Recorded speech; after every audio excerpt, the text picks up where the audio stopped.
حج اور قربانی تو جی کلائمیکس ہے اس میں، لیکن یہ مہینہ الگ سے بھی ایک فضیلت رکھتا ہے نا جی۔ سورہ التوبہ کے اندر اللہ تعالیٰ نے فرمایا نا کہ جب سے اللہ تعالیٰ نے زمین و آسمان کو پیدا فرمایا ہے تو 12 مہینے ہیں سال کے، ان میں سے 4 حرمت والے ہیں۔ بخاری اور مسلم میں اسی آیت کے کانٹیکسٹ میں ایک حدیث ہے کہ نبی علیہ السلام نے فرمایا وہ 4 حرمت والے مہینے 3 کنزیکٹیو ہیں، ذی قعدہ، ذوالحجہ اور محرم، اور ایک الگ سے ہے رجب کا مہینہ۔ ان 4 مہینوں میں آپ قتال نہیں کر سکتے تا وقت کہ کافر آپ پہ جنگ تھوپ نہ دے۔ اس لیے آپ دیکھیں جنگ صفین جو تھی اس کے دوران بھی یہ مہینہ آ گیا تھا، اس کا حرمت والا مہینہ، تو جنگ روک دی گئی۔ حرمت والا مہینہ یہ ذوالحجہ، اس اعتبار سے تو اس کی اہمیت ہے۔ باقی بڑی عید ہے ہماری 10 ذوالحجہ کو، اسی طریقے سے حج کی ساری ایکٹیویٹیز ذوالحجہ کے مہینے میں، تو یہ تو سارے فضائل اس کو حاصل ہیں۔ ایک جنرل حدیث ہے صحیح بخاری کے اندر کہ نبی صلی اللہ علیہ وآلہ وسلم نے فرمایا باقی پورے سال میں کیے ہوئے اعمال کبھی بھی ذوالحجہ کے پہلے 10 دنوں میں کیے ہوئے اعمال کے برابر نہیں ہو سکتے۔ اب یہ کیٹاگوریکلی ہے، یعنی ایون رمضان کی کوئی عبادت بھی یہ پہلے 10 دنوں کا مقابلہ نہیں کرتا، بلکہ اکثر مفسرین کا اتفاق ہے یہ سورۃ الفجر میں جو اللہ نے قسم یاد فرمائی ہے نا، والفجر ولیال عشر، فجر کے وقت کی قسم اور 10 برکت والی راتوں کی قسم، یہ 10 راتیں جو ہیں وہ ذوالحجہ کی 10 راتیں، یکم ذوالحجہ سے لے کے 10 ذوالحجہ تک۔ تو بخاری کی اس حدیث میں آیا ہے کہ پورے سال میں نیک عمال کا وہ ثواب نہیں ہے جو ان پہلے 10 دنوں کے اندر ہے، کوئی بھی نیک عمل۔ تو صحابہ نے کہا کہ کیا جہاد اور قتال بھی اگر کوئی شخص کرے باقی دنوں میں تو اس سے بھی یہ 10 دن کا عمل بڑھ جاتا ہے؟ تو آپ نے فرمایا کہ جہاد اور قتال سے بھی بڑھ کے ان 10 دنوں کے اندر عبادت کرنے کا ثواب ہے، سوائے ایک ایکسیپشن کے ساتھ کہ کوئی شخص اللہ کی راہ میں جہاد اور قتال کے لیے جائے اپنا مال اور جان لے کر، اور واپسی پہ نہ اس کی جان بچے نہ مال بچے، یعنی سب کچھ لٹا کے آ جائے نا ادر دین ذوالحجہ کے مہینے میں، تو وہ شخص ہی ذوالحجہ کے پہلے 10 دنوں میں کی ہوئی عبادت کو کے سے بڑھ سکتا ہے، باقی صرف قتال کرنے والا بھی نہیں بڑھ سکتا۔ کتنی بڑی فضیلت ہے۔ اور اسی حدیث کا ایک طریق مسند احمد میں ہے جس کی صحت کے اوپر اتفاق ہے لیکن وہ فٹ ان بیٹھتا ہے کہ نبی علیہ السلام نے یہی الفاظ ہیں بخاری والے، اور آگے الفاظ ہیں کہ ان 10 دنوں کے اندر اللہ تعالیٰ کی تحمید، تحلیل اور تکبیر بلند کرو۔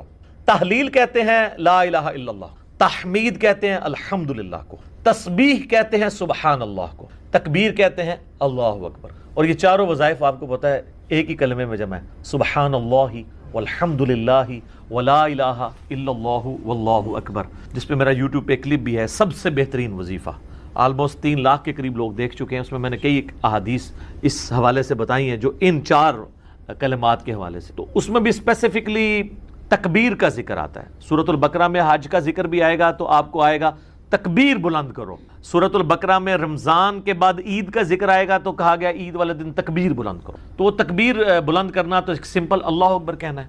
اس کے علاوہ آپ کو المصنف ابن ابی شیبہ میں، سنن الکبریٰ البیہقی میں، مصنف عبد الرزاق میں صحابہ اور تابعین سے کئی ایک اقوال ملیں گے۔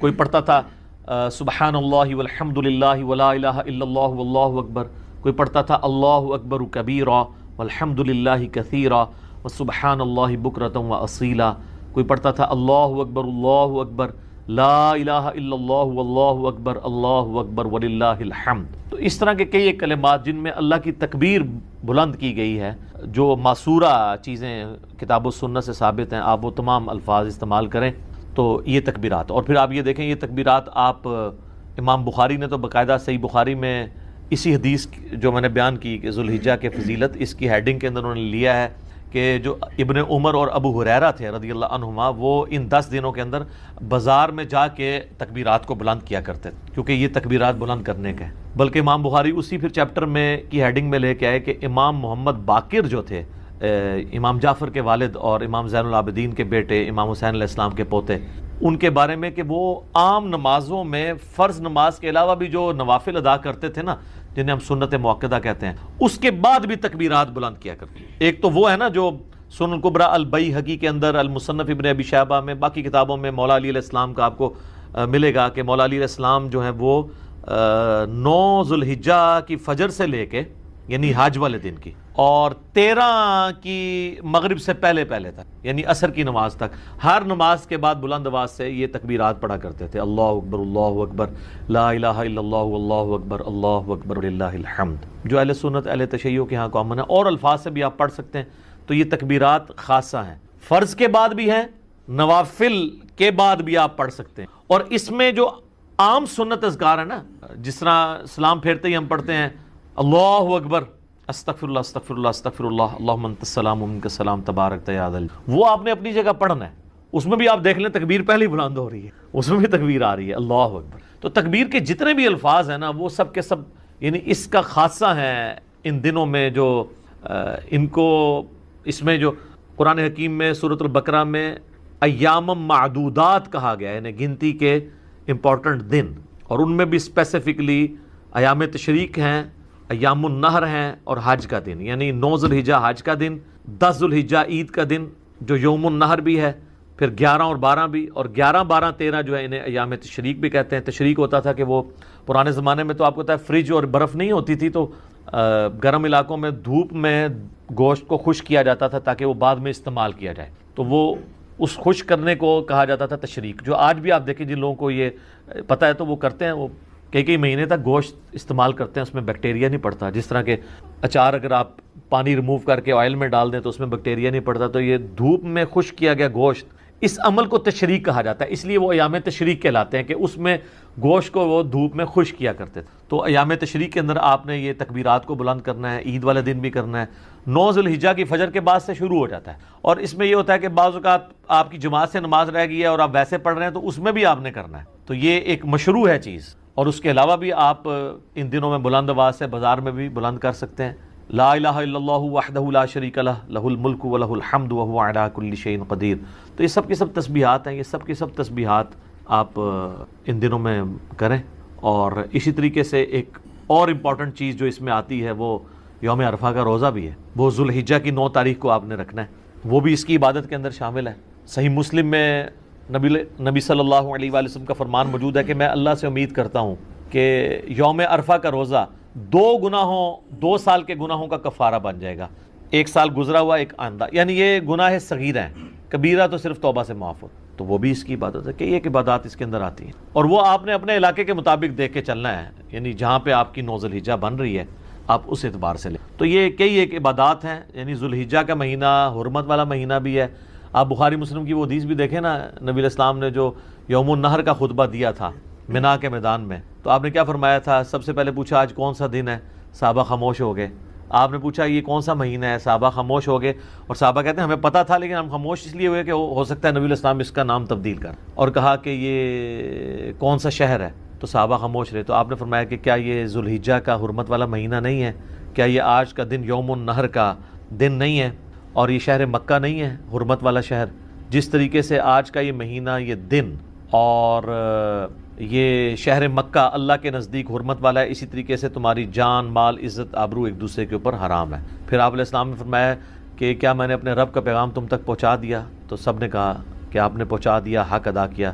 آپ نے 3 دفعہ یوں انگلی آسمان کی طرف بلند کر کے صحابہ کی طرف کی، اللہم اشہد اللہم اشہد اللہم اشہد، اے اللہ گواہ رہنا میں نے یہ پیغام پہنچا دیا ہے۔ پھر آپ نے فرمایا جو یہاں پہ موجود نہیں ہے ان تک پہنچانا اب تمہاری ذمہ ہے، اور بس اوقات جسے بات پہنچائی جا رہی ہوتی ہے وہ زیادہ یاد رکھنے والا ہوتا ہے بنسبت اس کے کہ جو بات پہنچا رہا ہو۔ تو یہ اسی لیے محدثین جب یہ حدیث پڑھا کرتے تھے تو وہ کہا کرتے تھے صدق رسول اللہ نے سچ فرمایا ہے کہ دین تو عرب کے لوگوں پہ نازل ہوا لیکن خدمت بعد میں اللہ نے عجم کے لوگوں کے ذریعے لی۔ احادیث کی آپ جتنے بھی آپ ائمہ دیکھیں آلموسٹ سارے عجمی ہیں، اور عجمی بھی کہاں سے اٹھ کے آئے ہیں۔ امام بخاری رشیا سے گئے ہیں، امام ترمذی، امام ابو داؤد افغانستان کے رہنے والے ہیں، امام مسلم ایران کے رہنے والے ہیں۔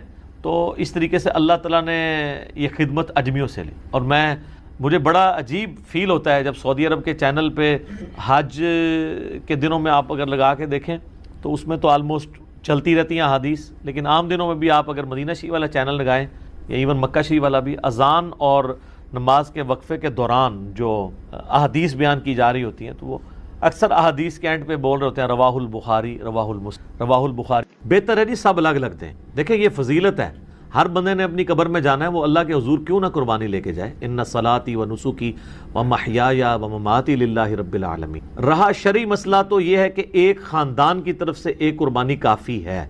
وہ سنن ابن ماجہ میں بھی اور جامع ترمذی میں حدیث موجود ہے. ابو ایوب انصاری رضی اللہ تعالیٰ عنہ سے جب پوچھا گیا تو انہوں نے فرمایا کہ ہم نبی علیہ السلام کے زمانے میں ایک خاندان کی طرف سے ایک ہی بکری قربان کیا کرتے تھے. پھر بعد میں جب لوگ باہم دولت میں ایک دوسرے پہ فخر کرنا شروع کر دیا تو پھر ایک سے زیادہ لوگ جانور قربان کرنا شروع کر دیا لوگوں. اور ایک اور حدیث ہے سنن ابن ماجہ میں بھی المستدرک للحاکم میں، ایک اور صحابی کہتے ہیں کہ ہم تو ہمیشہ سے پورے خاندان کی طرف سے ایک ہی جانور قربان کیا کرتے تھے، بکری یا بکرا، اور لیکن اب میرے گھر والے مجھے اکساتے ہیں تو ہم یعنی ایک دوسرے پہ روب ڈالنے کے لیے کہ ہمسایوں نے تو 3 بکرے دیے ہیں، تم کیوں ایک. یہ صحابہ کے زمانے میں بھی ہے. سر یہ جو ہائری پیڑی ہے جو ہم کہتے ہیں نا، اس پیڑی نے تیانہ کرتا ہے، یہ وہ جو ایک خاندانی ٹسل ہے، یہ تو وہ صحابی کہتے ہیں اب مجبوراً ہمیں اپنے گھر والوں کے اکسانے کے الفاظ ہیں، اکسانے پہ ہم بھی 1-2 بکرے زیادہ کر دیتے ہیں. ورنہ شرعی مسئلہ یہی ہے کہ ایک خاندان کی طرف سے ایک قربانی. یہ خاندان سے مراد ایک چولہا ہے. ایک چولہا اس اعتبار سے کہ میاں بیوی بچے.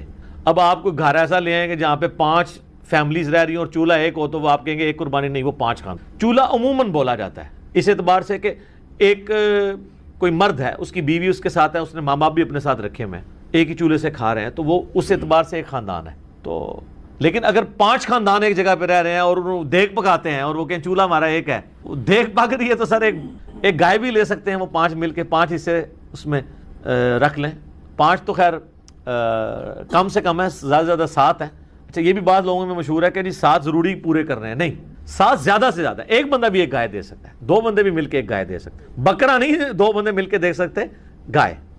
تو اگر 5 گھر میں خاندان ہے، ویسے خرچے ان کے علیحدہ علیحدہ ہیں، صرف ایک چولہا اکٹھا ہونے سے یہ نہیں ہوگا کہ ایک خاندان بنے گا.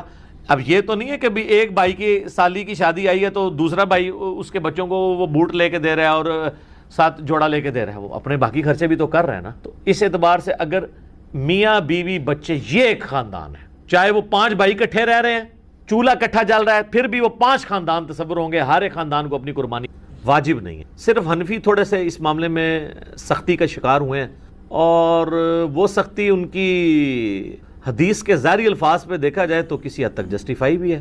سنن ابن ماجہ میں حدیث ہے، المستدرک للحاکم کے اندر موجود ہے، مسند امام احمد میں ہے، امام حاکم نے بھی اسے صحیح کہا، امام ذہبی نے بھی موافقت کی کہ جو لوگ استطاعت کے باوجود قربانی نہیں کرتے وہ ہماری عیدگاہوں سے دور رہیں. تو اس میں چونکہ ایک وعید ہے، اس کی وجہ سے امام حنیفہ کا یہ موقف ہے کہ عید قربان کی قربانی واجب ہے. لیکن ہم پہلے بھی آپ کو بتاتے ہیں کہ احادیث کو آپ نے صحابہ کے فہم کے مطابق دیکھ کے چلنا ہے، سلف کے فہم کے مطابق نہیں، صحابہ کے فہم کے. سلف تو امام حنیفہ بھی ہیں، انہوں نے فہم غلط لے لیا ہے، تو سلف کے فہم سے مراد ہے صحابہ کا فہم. صحابہ کا فہم یہ ہے کہ مصنف عبد الرزاق میں اور سنن الکبریٰ البیہقی کے اندر موجود ہے کہ سیدنا ابو بکر اور عمر رضی اللہ عنہما بعض اوقات جان بوجھ کے عید قربان کی قربانی چھوڑ دیا کرتے تھے تاکہ لوگ اسے واجب نہ سمجھ لیں. تو عید قربان کی قربانی سنت ہے، واجب نہیں. اہل تشیع کے ہاں بھی یہ سنت ہے، واجب نہیں. رہا احادیث میں سے یہ ایک حدیث ہے، اس حدیث کے اوپر بھی ہر صحت پہ اختلاف ہے،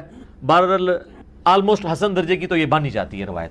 تو وہ ہے نبی علیہ السلام نے ترغیب دلانے کے لیے، جیسے کئی ایک موقعوں پہ آپ علیہ السلام کا جس طرح فرمان ہے کہ یہود و نصارہ کی مخالفت کرو، داڑھیوں کو رنگو، یہ ترغیب دلانے کے لیے. ورنہ تو اس حدیث کو روایت کرنے والے جابر بن عبداللہ اور ان سے بھی بڑھ کے مولا علی علیہ السلام نے داڑھی نہیں رنگی، سفید ہی رکھی ہے، جواز کی حد تک یہ مطلب جائز ہے. تو یہ واجبیت کے درجے میں نہیں ہے، سنت کے درجے. لیکن جس شخص کو اللہ تعالیٰ نے استطاعت دی ہے اسے ضرور قربانی کرے گی. میں یہ باتیں اس لیے نہیں کہہ رہا، اللہ کا شکر ہے کہ میں نے یعنی جب سے اس اعتبار سے یعنی صاحب استطاعت ہوں کہ میں نے خود سے کمانا شروع کیا ہے، یعنی 15 سال سے زیادہ ہو چکے ہیں، تو میری تو کسی سال میں بھی قربانی مس نہیں ہوئی ہے. نبی علیہ السلام نے بڑے اہتمام کے ساتھ کی ہے، حتیٰ کہ آپ صحیح مسلم میں جو آپ کے آخری حج کی حدیث ہے 2950، جس میں آپ کا فرمان ہے کہ میں اپنے بعد تم میں وہ چیز چھوڑ کے جا رہا ہوں جسے مضبوطی سے پکڑ لوگے کبھی گمراہ نہیں ہوگے، وہ اللہ کی کتاب ہے. مسلم میں صرف اللہ کی کتاب کا ذکر ہے. سنت والی حدیث حاکم کے اندر ہے، وہ بھی حسن درجے میں. اور رہی غدیر خم کی حدیث، وہ تو حجۃ الوداع کے موقع پہ نہیں بلکہ واپسی پہ خم نامی گاؤں میں، وہ مسلم 6225 سے 6228. تو بخاری مسلم میں جو حدیث ہے 2950 2950 2950 جابر بن عبداللہ سے، وہ بڑی رکت انگیز حدیث ہے. جابر بن عبداللہ آلموسٹ نابینا ہو چکے ہوتے ہیں تو امام باقر ان کو ملنے کے لیے جاتے ہیں. تو ان کو بتایا جاتا ہے کہ حضور کا بچہ ہے آپ کے پاس، امام باقر حضرت حسین کے پوتے. تو وہ ان کو اپنے پاس بٹھاتے ہیں. تو حضرت امام باقر اس حدیث کو روایت کرتے ہیں، اور امام باقر سے امام جعفر صادق نے بیان کیا ہے، اور 2 واسطوں سے امام مسلم نے لی ہے. تو امام باقر کہتے ہیں کہ جابر بن عبداللہ میرے یہ سامنے کے بٹن کھولتے ہیں اور میرے سینے پہ یوں ہاتھ رکھتے ہیں اور کہتے ہیں تم میرے نبی کے بیٹے ہو، تم مجھ سے جو پوچھنا چاہتے ہو پوچھو. تو وہ کہتے ہیں میں آپ سے پوچھنے آیا ہوں کہ نبی علیہ السلام نے حج کس طرح کیا تھا. تو وہ حج کی آلموسٹ 7-8 صفحوں پہ لمبی حدیث ہے. مسلم شریف میں 2950 اور مشکات میں دوسری جلد میں حج کے چیپٹر میں پہلی حدیث یہ ہے نبی علیہ السلام کے حج پہ. یہ امام باقر نے روایت کی ہے، ان سے امام جعفر نے سنی ہے، اور پھر بعد میں 2 واسطوں سے امام مسلم نے لی ہے. اس میں الفاظ ہیں کہ یمن سے نبی علیہ السلام نے 100 اونٹ منگوائے حجۃ الوداع کے موقع پر. 63 اونٹ آپ نے اپنے مبارک ہاتھوں سے نہر کیے ایک حج کے موقع پہ. 63 اونٹ، اور یہ حضور اپنی طرف سے کر رہے ہیں، اور باقی 37 جو ہیں وہ مولا علی کو کہا کہ تم نے کرنے ہیں. تو 63 میں اشارہ تھا کہ آپ کی چونکہ زندگی مبارک کے 63 سال ہیں، آپ نے پورے سال ایک سال کی قربانی ایک ہی دفعہ کی ہے. اور اس کے بعد جابر بن عبداللہ کہتے ہیں کہ جب وہ 100 کے 100 اونٹ نہر ہو گئے تو نبی علیہ السلام نے حکم دیا کہ ہر اونٹ میں سے ایک بوٹی لی جائے، اور وہ ساری 100 کی 100 بوٹیاں ایک دیگ میں ڈال کے پکائی گئیں، ہر ایک جانور سے ایک بوٹی لے کے. اور پھر جابر بن عبداللہ کہتے ہیں کہ مولا علی نے اور نبی علیہ السلام نے ایک دسترخوان پہ بیٹھ کے تناول فرمایا. تو وہ پوری کی پوری حدیث جو ہے نا بڑی رکت انگیز ہے پڑھنے والی، نبی علیہ السلام کے آخری حج کا بیان، حجۃ الوداع. تو اس سے بھی یہ یعنی بات پتہ چلی کہ نبی علیہ السلام نے اس سنت کا بڑا اہتمام کی. لہٰذا اس چکروں میں تو پڑھنا ہی نہیں چاہیے کہ جناب واجب ہے یا سنت ہے. بھائی سنت ہے کریں گے. البتہ یہ ٹیکنیکل بحثیں اس لیے کی جاتی ہیں جب حنفیوں کی طرف سے زیادہ ایمفسائز کیا جاتا ہے اس مسئلے کے اوپر، اور بلکہ وہ تو ایک اور سٹیپ آگے چلے جاتے ہیں. وہ کہتے ہیں گھر میں جتنے لوگ الگ سے بھی صاحب استطاعت ہیں، کسی بیوی کے پاس سونا ہے تو وہ اللہ سے اپنی قربانی کرے گی، فلاں کرے گی، اور وہ بہت آگے چلے جاتے ہیں. اس لیے پھر یہ بحثیں جو ہے نا وہ سٹارٹ ہو جاتی ہیں. تو یہ سنت ہی ہے، واجب نہیں ہے، لیکن سنت مؤکدہ ہے، سنت دائمہ، متواتر اور مسلسل بھی ہے. ٹھیک ہو گیا، جزاک اللہ. علی بھی اگلا سوال ہے، قربانی کے لیے صاحب استطاعت ہونے کے اعتبار سے نصاب کیا ہوتا ہے؟ نصاب کے اوپر جی اتفاق ہے. صاحب نصاب وہ ہے جس میں قربانی کی استطاعت موجود. اس کا زکوٰۃ کے نصاب کے ساتھ 52.5 تولے چاندی یا 7.5 تولے سونے کے ساتھ کوئی تعلق نہیں. ایک غریب آدمی ہے، قربانی کے دنوں میں اس کے پاس مال آ جاتا ہے، تو وہ قربانی کے اعتبار سے صاحب استطاعت ہے، وہ قربانی کر سکتا ہے. لفظ میں اس لیے بول رہا ہوں چونکہ واجب نہیں ہے. میں یہ نہیں کہوں گا کہ وہ ضرور کرے، پھر تو واجبیت ہو جائے گی نا. تو میں نے آپ کو پہلے اس پہ بحث کر چکا ہوں. تو وہ صاحب استطاعت ہے، ضرور کرے. جہاں ہم اتنے اور خرچے کرتے ہیں تو قربانی کیوں نہ کریں. تو اس کے لیے آپ کے پاس قربانی کا خرچہ ہونا ضرور. اب قربانی کا خرچہ بھی ظاہر ہے، اگر آپ اونٹ قربان کر رہے ہیں وہ تو 1.5-2 لاکھ روپے کا، اگر حصہ بھی ڈالتے ہیں تو آلموسٹ آج کل 18 سے 20 ہزار ہے.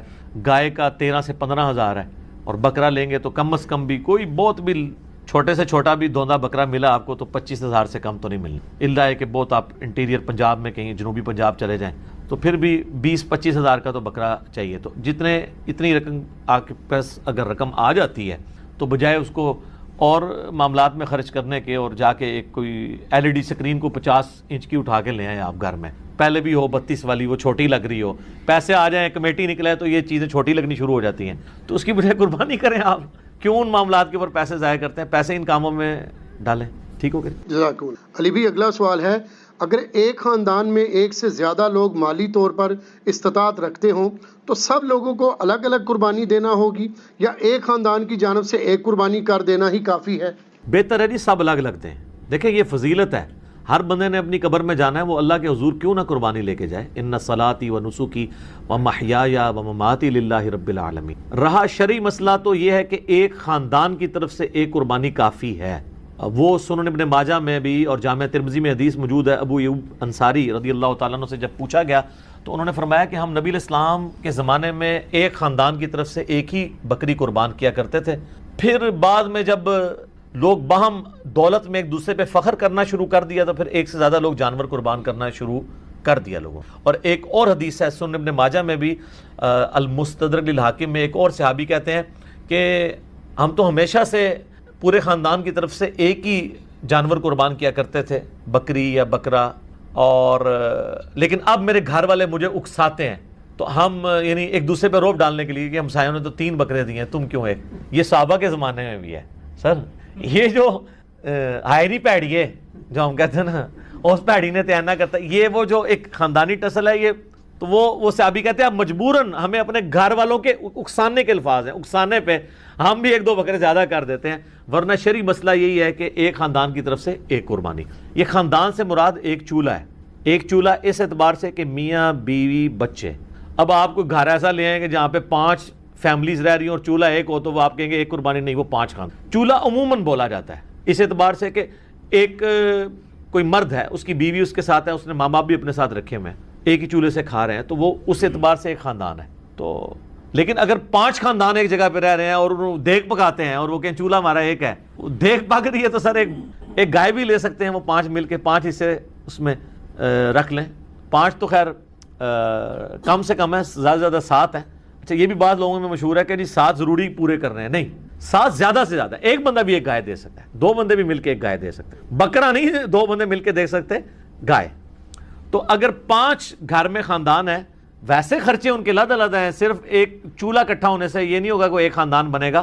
اب یہ تو نہیں ہے کہ بھی ایک بھائی کی سالی کی شادی آئی ہے تو دوسرا بھائی اس کے بچوں کو وہ بوٹ لے کے دے رہا ہے اور 7 جوڑا لے کے دے رہا ہے, وہ اپنے باقی خرچے بھی تو کر رہے ہیں نا. تو اس اعتبار سے اگر میاں بیوی بچے یہ ایک خاندان ہے, چاہے وہ 5 بھائی اکٹھے رہ رہے ہیں, چولہا اکٹھا جل رہا ہے, پھر بھی وہ 5 خاندان تصور ہوں گے. ہر ایک خاندان کو اپنی قربانی الگ سے دینی چاہیے اور اس سنت کے اوپر عمل کرنا چاہیے. ایک خاندان کی طرف سے ایک قربانی کر لینا کافی ہے. ٹھیک ہے علی بھائی, اگلا سوال ہے, اگر کوئی شخص آلریڈی مقروض ہے تو کیا وہ قربانی دینے کے لیے قرضہ اٹھا سکتا ہے یا قربانی نہ دے؟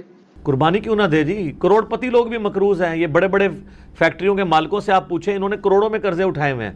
وہ ایکویٹی تو ان کی 40% ہے, 60% تو ڈیٹ انہوں نے بینکوں سے اٹھایا ہوا ہے. وہ تو سب سے پہلے تو ان کی قربانی ساقط ہو جائے گی جو امریکن بیل چپ فٹ شدہ جو ہے منگوا کے یہاں پہ قربان کر رہے ہیں. اگر آپ ان کو دیکھیں مقروض وہ بھی ہیں. یہ قرضہ جو ہے یہ عارضی قرضہ ہے, یہ اس قرضے کو وہ قرضہ نہیں کہا جاتا کہ جس کی بنیاد پہ قرضہ یہ ہے کہ ایک بندہ قرضے کے تلے اس طرح دب گیا کہ اس کی 2 وقت کی روٹی محال ہو گئی ہے اور وہ روکی سوکی کھا کے گزارا کر رہا ہے, اس کو مقروض کہا جاتا ہے. کروڑ پتی لوگوں کو مقروض نہیں کہا جاتا. وہ تمہارے پرائم منسٹر صاحب بھی کہتے ہیں اتنی تنخواہ لے کے بھی کہ میرا مشکل سے چولہا جلتا ہے, تو قربانی تو پرائم منسٹر میں بھی کوئی نہیں بن رہی ہوگی. اس طریقے سے اگر دیکھا جائے بڑے بڑے فیکٹری آنرز جو ہیں تو وہ اس طرح نہیں ہے, قرضہ اٹھا کے آپ کریں.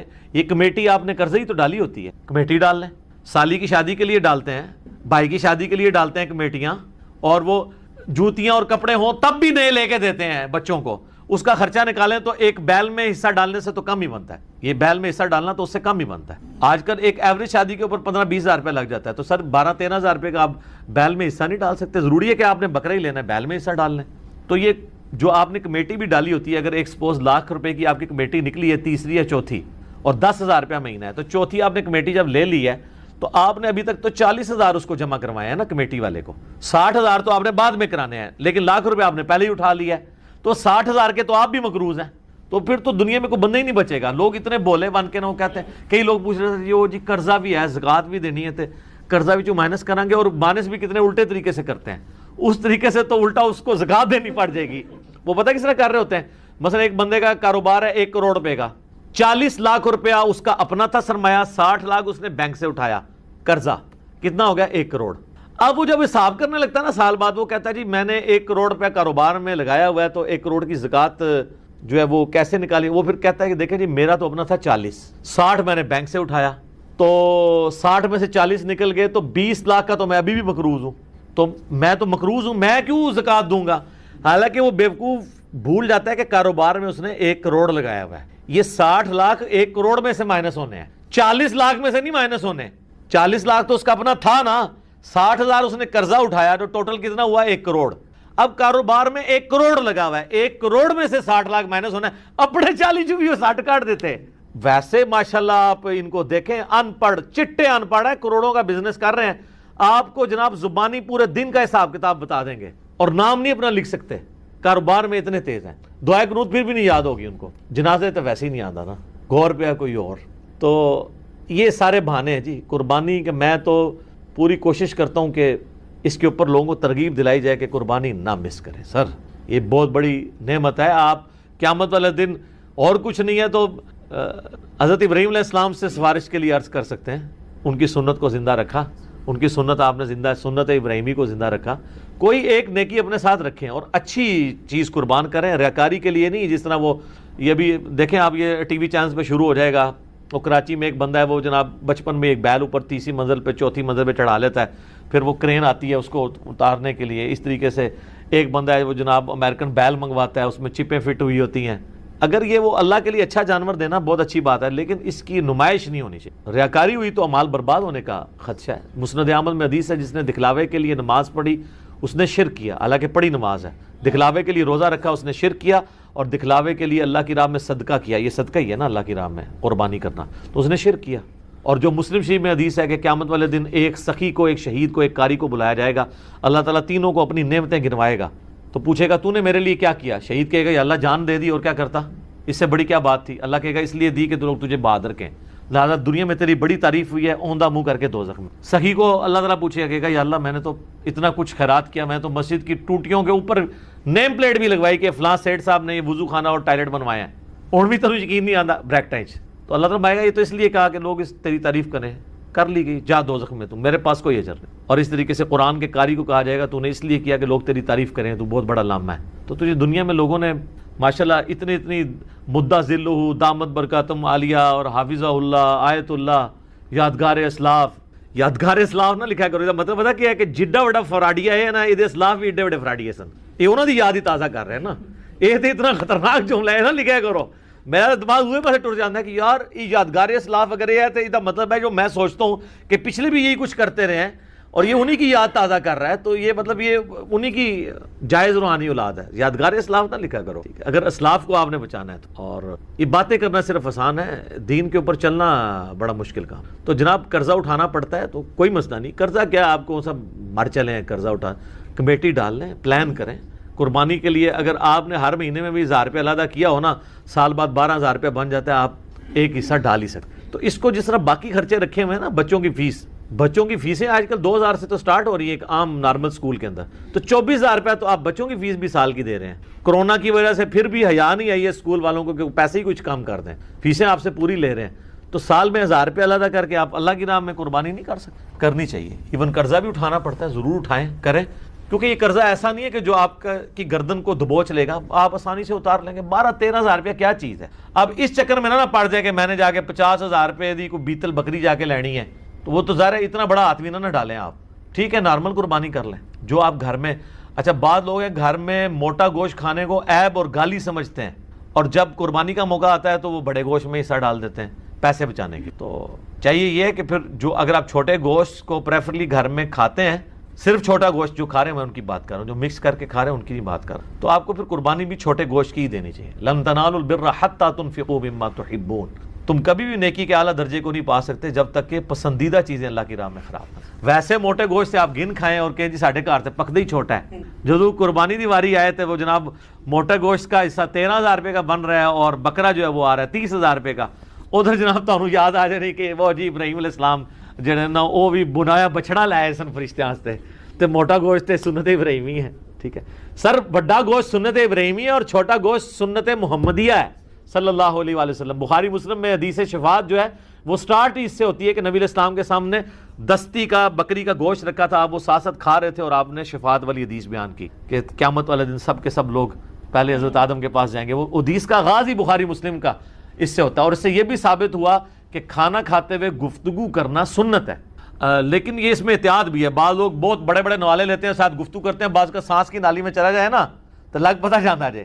یہ جو منع کرتے ہیں نا لوگ کھانا کھاتے ہوئے بولنا نہیں چاہیے، یہ کوئی شرعی مسئلہ نہیں ہے، بلکہ اس لیے کہا جاتا ہے کہ وہ کھانا کھاتے ہوئے بعض اوقات وہ سانس کی نالی میں چلا جاتا ہے. اور آپ کو پتہ ہے یہ جینون بیماری بھی ہے بعض لوگوں. میں کئی ایسے لوگوں کو جانتا ہوں جن کو معدے کا ایشو ہے نا، ان کو ڈاکٹرز نے باقاعدہ کہا ہوا ہے کہ آپ نے کھانا کھاتے وقت نا صرف کھانا کھانا ہے، نہ باتیں کرنی ہے، نہ ٹی وی دیکھنا ہے، اور آپ نے اپنے ذہن میں حاضر کرنا ہے کہ آپ کھانا کھا رہے ہیں، کیونکہ دماغ کے سگنل پھر وہ ایسے چلیں گے کہ آپ کا خوراک کی نالی میں نہیں جائے گا. یہ جینون پرابلم ہے. اگر کسی کے پاس ٹائم تھوڑا ہے نا تو فرض نماز کے بعد یہ بھی پڑھ سکتے، 10 دفعہ بھی وظیفہ یہ والا کیا جا سکتا.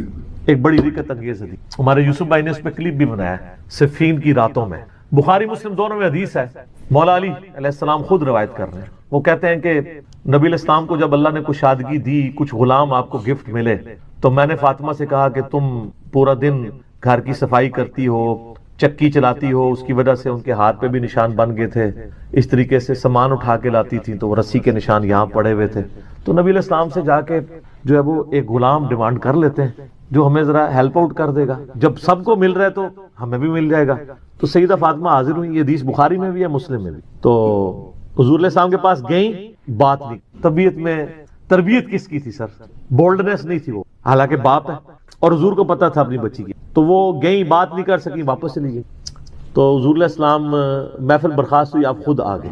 سر وہ حدیث کمال ہے. مولا علی کہتے ہیں میں اور فاطمہ ایک چادر میں لیٹے ہوئے تھے اور نبی علیہ السلام ہمارے گھر میں آئے اور پاؤں کی جانب سے نبی علیہ السلام ہمارے بستر میں داخل ہوئے، حتیٰ کہ آپ کے پاؤں کی ٹھنڈک ہم نے اپنے سینے پہ محسوس. یعنی حضور علیہ السلام نے پاؤں کی جانب سے اپنے پاؤں انٹر کیے اور وہ پاؤں سیدہ فاطمہ اور مولا علی کے سینے تک پہنچ گئے تو انہوں نے ان کو سینے سے لگا لیا. سر یہ فرینکنس کسی صحابی کو نصیب ہو سکتی؟ تو آپ نے فرمایا وہ فاطمہ تم آئی تھی، کوئی کام تھا؟ سیدہ فاطمہ سے پھر بھی بات نہیں. تو حضرت علی کہتے ہیں میں نے نا پھر کہا یا رسول اللہ وہ میں نہیں بھیجا تھا، پورا دن کام کرتی ہے.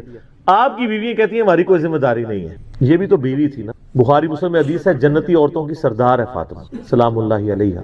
تو میں نے غلام کے لیے عرض کیا تھا یہ تھک جاتی ہے ہمیں ہیلپ آؤٹ کر دے گا. آپ علیہ السلام فرمایا میں تمہیں سے بہتر نہ چیز عطا کروں کہ یا رسول اللہ عطا کرے. یعنی آپ لوگ تو سمجھ رہے ہوں گے کہ غلام مانگا تو شاید ایک گھوڑا بھی ساتھ گفٹ مل جائے گا. ان کا جب رات کو بسترے پہ جانے لگو نا تو 33 دفعہ سبحان اللہ، 33 دفعہ الحمدللہ اور 34 دفعہ اللہ اکبر پڑھ لیا کرو. یہ تمہارے لیے اس غلام سے بھی بہتر ہے. یعنی سارے دن کی تھکاوٹ اتر جائے گی. سر یہ بہت بہترین وظیفہ.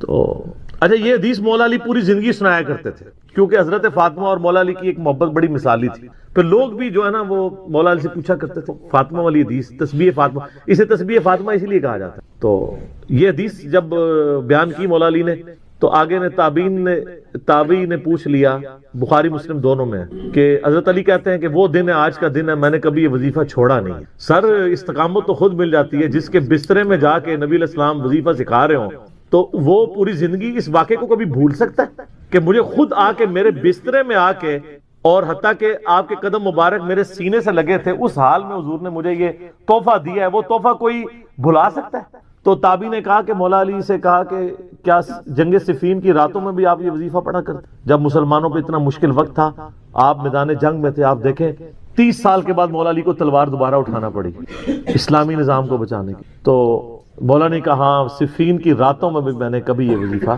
نہیں چھوڑا. تو اس پہ وہ کلپ بنایا تھا صفین کی راتوں میں. یہ اتنا کمال کا وظیفہ. اللہ تعالیٰ ہمیں اس وظیفے پہ استقامت دے اور کچھ نہ کر سکیں یہ ضرور کیا کریں. بخاری مسلم میں حدیث ہے، عائشہ کہتی ہیں نبی علیہ السلام نے فرمایا کہ اللہ تعالیٰ کو سب سے بڑھ کر محبوب عمل وہ ہے جو مستقل مزاجی سے کیا جائے خواہ تھوڑا ہی کیوں نہ ہو، بنسبت اس عمل کے جو بہت زیادہ ہو لیکن مستقل مزاجی سے نہ ہو. ایک بندہ ایک دن 1000 دفعہ سبحان اللہ پڑھتا ہے، اگلے دن 10 دفعہ پڑھتا ہے، اس سے بہتر روزانہ ہی 10 دفعہ پڑھ لیں. تو یہ وظیفہ 100 دفعہ پڑھنے کے لیے کوئی زیادہ ٹائم ریکوائرڈ نہیں ہوتا. آپ روٹین میں ہیں، آپ پاس دونوں آپشن ہیں، الگ الگ کر کے پڑھ لیں تب بھی ٹھیک ہے، ایک ہی دفعہ میں پڑھ لیں سبحان اللہ والحمدللہ ولا الہ الا اللہ واللہ اکبر تب بھی درست. اور فرض نماز کے بعد تو اور کوئی وظیفہ، ایک آیت الکرسی والا وظیفہ اور یہ تسبیح فاطمہ والا وظیفہ اور تکبیر بلند کرنا، استغفار پڑھنا، اللہم انت السلام منک السلام، سارے اذکار اس میں لکھے ہوئے.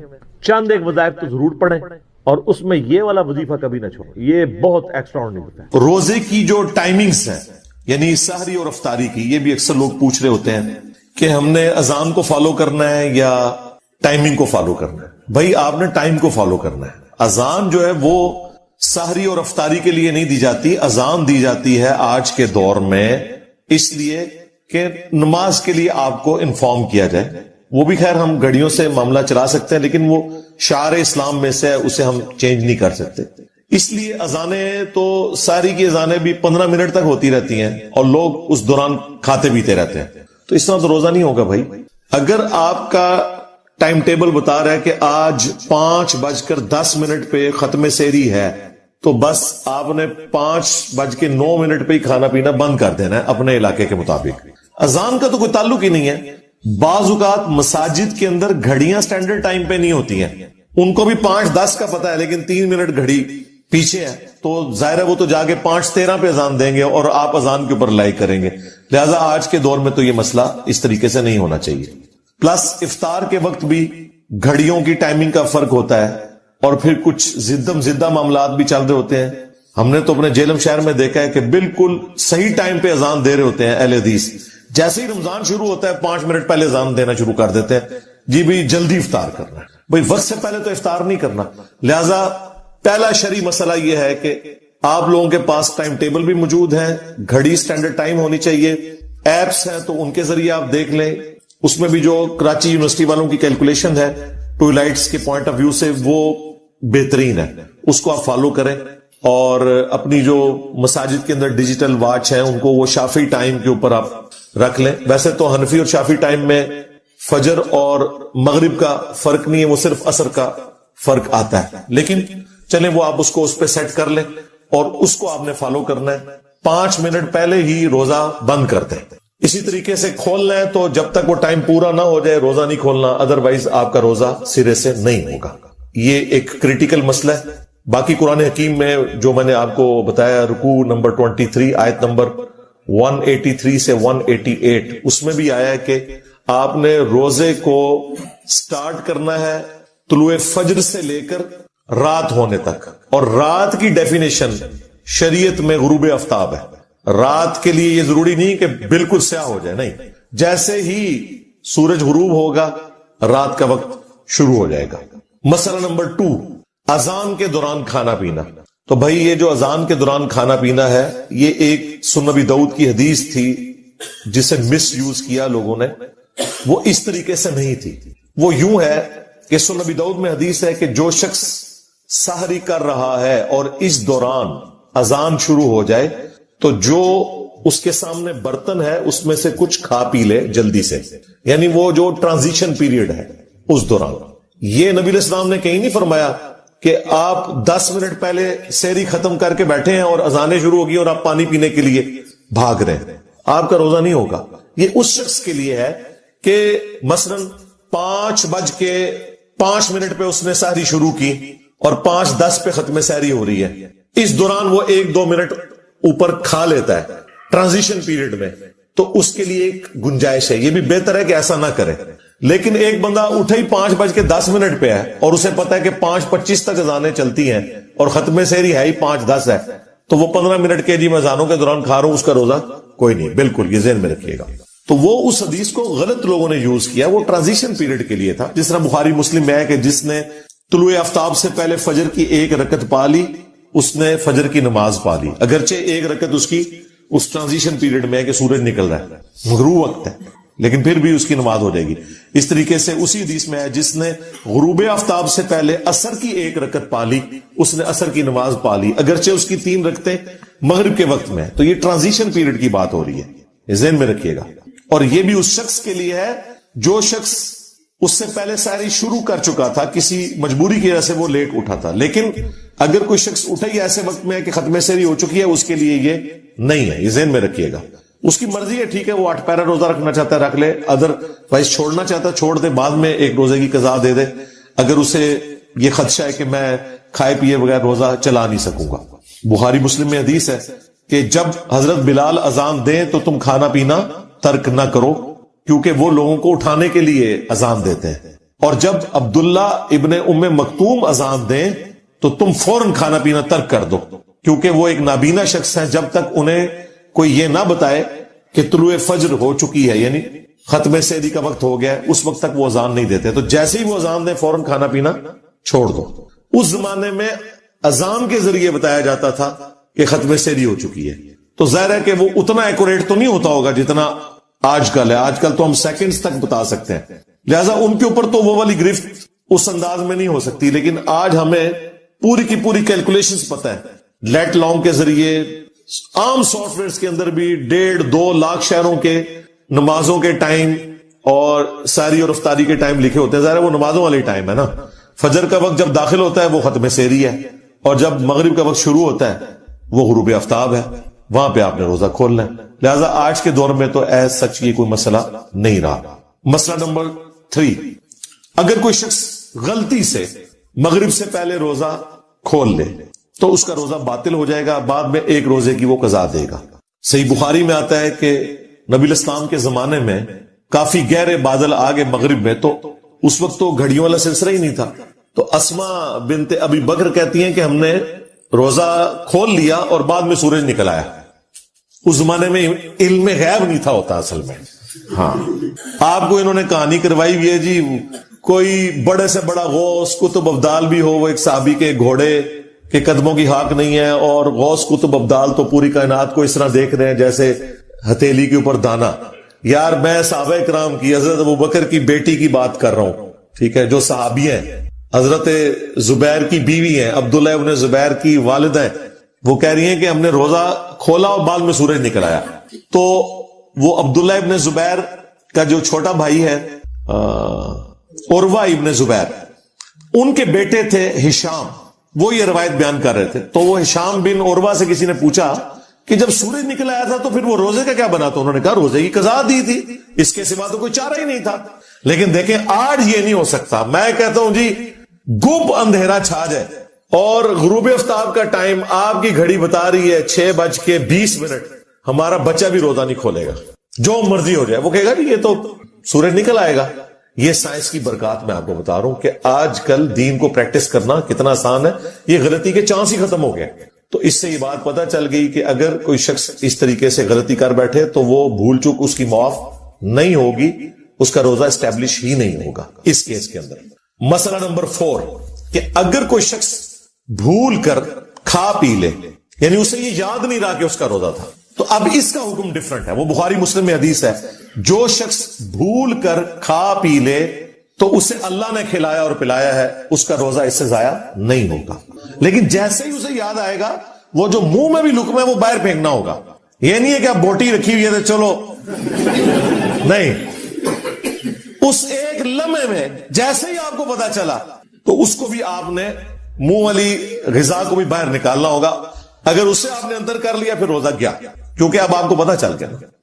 اسی طریقے سے اسی میں امپلائڈ ہے, اگر کوئی میاں بیوی کا تعلق اس اعتبار سے قائم ہو گیا, ویسے تو یہ بہت دور کی بات ہے, لیکن چونکہ ہمیں سوال پوچھا جاتا ہے, ہماری مجبوری ہے کہ ہم بتائیں کہ وہ بھی پھر روزہ اس کا اس اعتبار سے باطل نہیں ہوگا اگر بھول کر کوئی ایسا معاملہ ہوا.